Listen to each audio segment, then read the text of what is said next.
বিসমিল্লাহির রহমানির রহিম। আসসালামু আলাইকুম।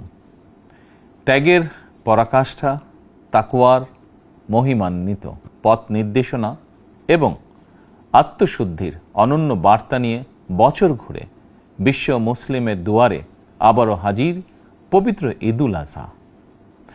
বাংলাদেশ সহ বিশ্ব মুসলিমের প্রতি পবিত্র ঈদুল আজহার শুভেচ্ছা। দল, মত, ধর্ম, বর্ণ নির্বিশেষে দেশবাসীকে পবিত্র ঈদের শুভেচ্ছা জানাই। ঈদ মোবারক। কোরবানি শুধু পশু জবাই নয়, বরং লোভ, লালসা, হিংসা, বিদ্বেষ আর মনের পশুত্বকে পরাভূত করার দীক্ষা গ্রহণের মধ্যেই নিহিত রয়েছে কোরবানির মাহাত্ম্য ও তাৎপর্য। আল্লাহর শ্রেষ্ঠত্ব ঘোষণা করে নিজেকে আল্লাহর কাছে সমর্পণের এই উৎসব আমাদেরকে ত্যাগের মহিমায় উদ্ভাসিত করবে, সত্য সুন্দরের দিকে ধাবিত করবে।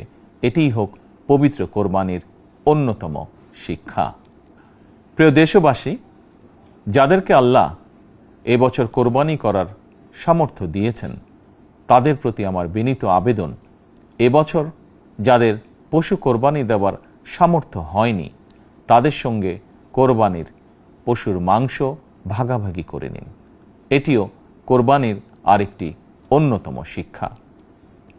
প্রিয় দেশবাসী, আপনাদের প্রতি আমার বিনীত আহ্বান, কোরবানির চামড়া যথাযথ প্রক্রিয়ায় সংরক্ষণ করুন। কোরবানির পশুর রক্ত ও বর্জ্য পরিষ্কারের ব্যাপারে পরিচ্ছন্নতা কর্মীদের সহায়তা করুন দয়া করে। যথাসম্ভব নিজেরাও পরিচ্ছন্নতা অভিযানে অংশ নিন সম্ভব হলে, যাতে কোরবানির দিনই সংশ্লিষ্ট স্থানগুলো পরিষ্কার পরিচ্ছন্ন করে ফেলা যায়।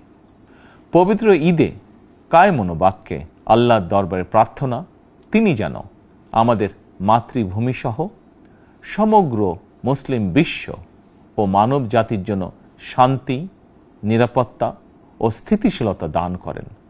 একই সঙ্গে আমি বিশ্ব জুড়ে শান্তি, সম্প্রীতি এবং নিরাপত্তার জন্য মহান আল্লাহ রাব্বুল আলামিনের দরবারে প্রার্থনা করছি। প্রিয় দেশবাসী, আবারও আপনাদেরকে ঈদুল আজহার শুভেচ্ছা জানাই। ঈদ মোবারক।